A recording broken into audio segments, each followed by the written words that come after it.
šalia Budrių bažnyčios šiuo metu dega parapijai priklausantis pastatas. Pirminiais duomenimis jame buvo prasidėjus gaisrui 3 asmenys. Visi jie išėjo iki atvykstant ugniagesiams. Vienam jų prireikė medikų pagalbos. Šiuo metu jis yra medikų rankose.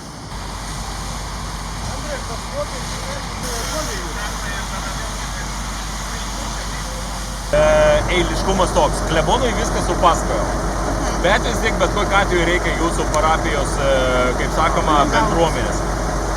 Kažkurią tai dieną susiorganizuokit, pasisakykit, kada talka suvažiuos žmonės padėti klebonui nurankioti. Mes iš komunalinės skyrius ir konteinerius tas didelės tokias taras degėsia į vieną pusę, gerą medieną į kitą.